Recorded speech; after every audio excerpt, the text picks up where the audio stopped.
Hi guys, Randy Flickinger here with another story out of my book, Renew Your Mind, a 52-week journey applying the Bible to everyday life. I encourage you to look for it on Amazon.com. I think you would enjoy it and love what it says, just as I think you're enjoying these stories as much as I am. I'm having a great time sharing with you, and I hope you continue to share these and listen in. You know, there are a ton of misconceptions and falsehoods that are taught about Christians and Christianity and God. One of my favorites that I hear all the time is God will never give you more than you can handle. You hear people say that all the time. You know, they're going through a tough time, whatever. No, the Bible says God will never give me more than I can handle. Well, you want the truth of the matter? That's not what the Bible says. In fact, it's just the opposite.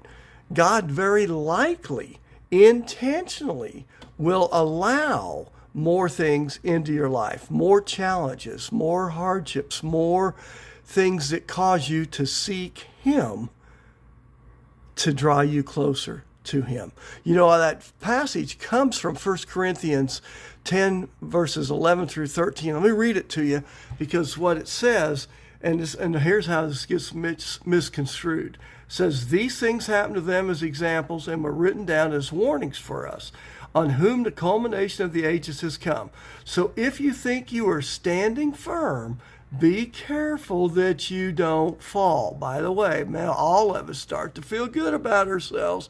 I'm doing good. I'm a Christian. I went to church. I prayed. I still can sin very easily. I still fail. He goes on to say, listen to what he says though, "No temptation has overtaken you except that what is common to mankind. And God is faithful. He will not let you be tempted beyond what you can bear. But when you are tempted, He will also provide a way out so that you can endure it." So did you hear what he said? This isn't about giving you more challenges than you can endure. It's about sin and temptation. And that's something great to hear. You know, He will allow, hear my words, allow trials and tribulations in, because human nature is to try to do things on our own. I want to do it by myself. I don't need anybody's help. You know, watch any 2-year-old. That's the first thing 2-year-old do.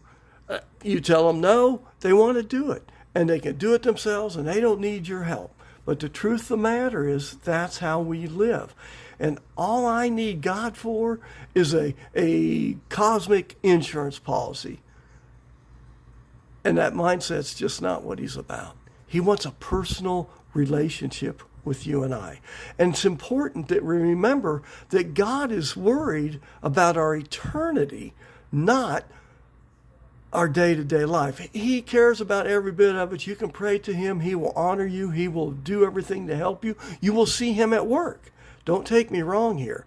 But the bigger picture, if you're saying, well, why does He allow bad things to happen? Because His viewpoint is one of our eternity. That's the bottom line. He's going to help us through the tough times here, but He wants eternity with us. You know, in Jeremiah 29:11, He says, "For I know the plans I have for you, declares the Lord, plans to prosper you and to not harm you, plans to give you hope and a future." And I would tell you, He also has plans to guide us through this life with Him by our side until we join Him in heaven someday for all eternity. Know that He's going to give you more, and allow more is the key word, than you can handle. He wants you to seek Him. That's a critical point. You can turn away out of frustration and anger and victimhood, which we are all victims anymore, or we can turn to Him and say, "Lord, I need help. I need You. You see what's going on. You know my situation. Please help me. I can't do this on my own." Those words will draw you closer to Him, endear you to His heart, and will be beneficial to you in the end.